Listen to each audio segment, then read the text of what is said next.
Hi everyone. Just further to the post that Josette Church put on this morning. How true is it? Who do we call when we're at our lowest? When we can't find our way out of the dark pit of despair?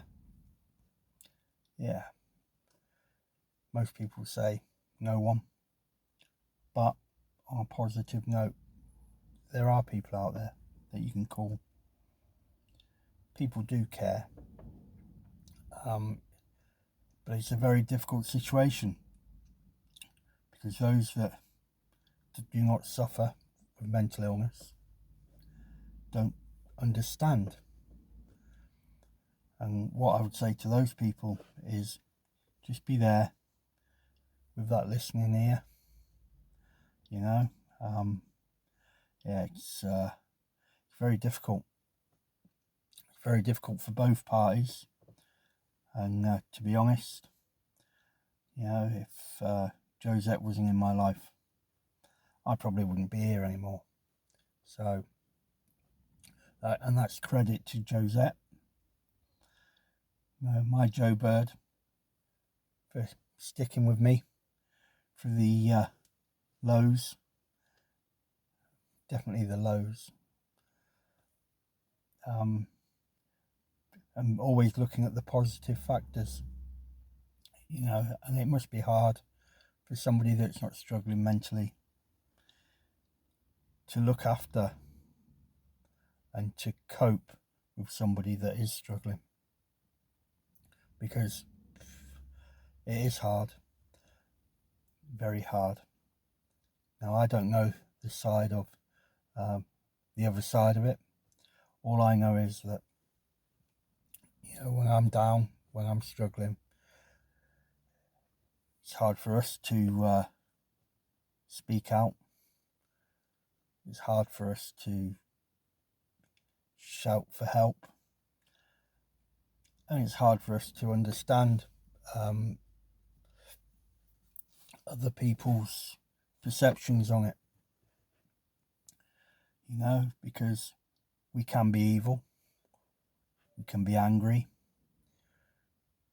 but most of all, we're actually just crying inside, and that is something that we need to let out. Now I've got lots of friends on my Facebook. I've got lots of social friends, and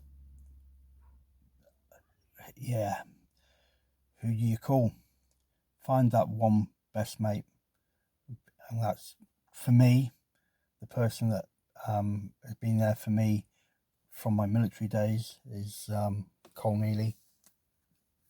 But there are others out there. I'm not going to name everybody. Family, my mum, my dad, my sister, my brother. They all help to a degree with myself coping, but it's not easy for any of them, and it's certainly not easy for me. It's a very dark place, I'm not saying I'm in a dark place now, so don't worry. All I'm saying is it needs to be spoken about. When somebody is in their pit of despair, they can't see a way out. And for those of you that aren't struggling, lead them the way out of that pit, even if it's just sitting there having a brew, listening to them, talking shit if needs be, because at the end of the day, we cannot and we should not lose any more. 32 I think was the last total of veterans this year that have committed suicide.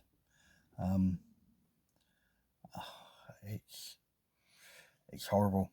It's horrible. People,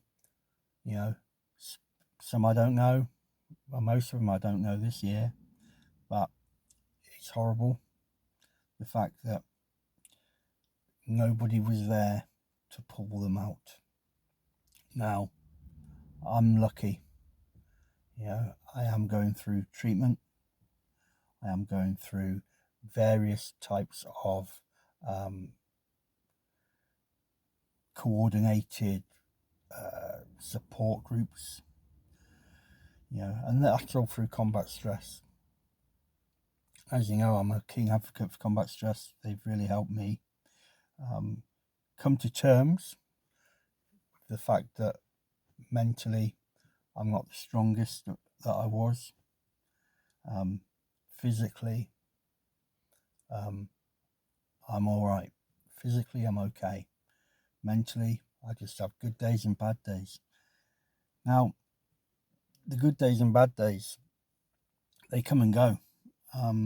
I'm led to believe that eventually the good days you'll get more and the bad days will get less. And the bad days will come in shorter periods rather than, being down for a whole month, 2 months, 3 months, 6 months, and I look forward to that day. So then I can move on and be happy with the family and be supportive and not be so crabby, angry. It's hard for us as well, people think, oh, man up. Yeah, it can't be that difficult. Well, it is difficult. It's difficult to see the other side of the fence.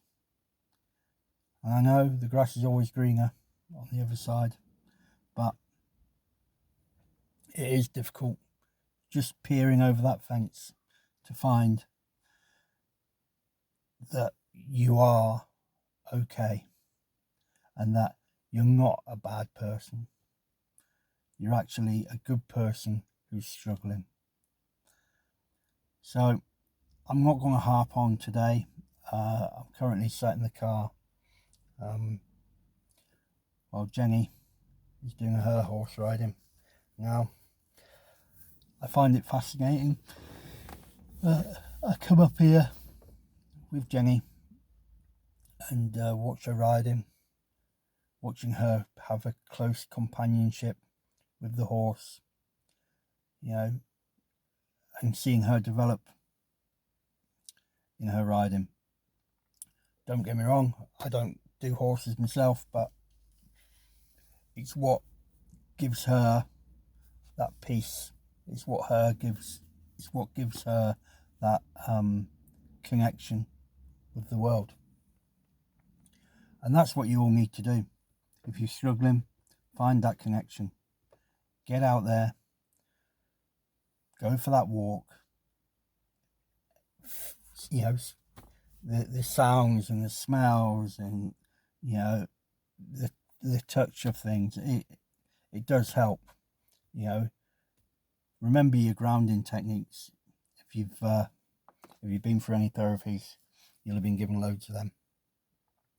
Just try and remember them, because the problem is we get taught all these things and not everyone works for everybody else. So you've got to find what works for you and keep practicing. Practice makes perfect. And you've got to keep practicing to enable your brain to just do it naturally. Muscle memory. Remember that terminology, muscle memory. Well, your brain is a muscle. Your brain's a big muscle which has all the pathways. And hopefully then, once you've gone through that process, you can start to relax, be more normal, but you can't define normal. But just be somebody that is kind, caring, loving, not angry, not depressive, not hyper aroused, just somebody that is run of the mill, getting on with their life, enjoying their life to the best and your most potential. And that is the definition of mental health, isn't it? Mental health is living your life to the best potential you can. And that's all I'm going to say. Stay safe, everyone. I'm okay, and it's okay to not be okay, but get out there, talk to a buddy, do a buddy check-in, look after one another, because that's what we've got to do. So what I say to the people in the video prior to this post, do you know what? There is somebody to call. You might not think so, but there is. And if you do struggle, you've got to tell people. There's no point keeping it inside. Right, so that's Alex signing off at 09:52 hours today, Saturday the 6th of August. My brother's birthday tomorrow, so I wish him a happy birthday. See you all soon.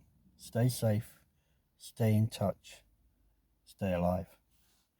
Ciao for now, everyone.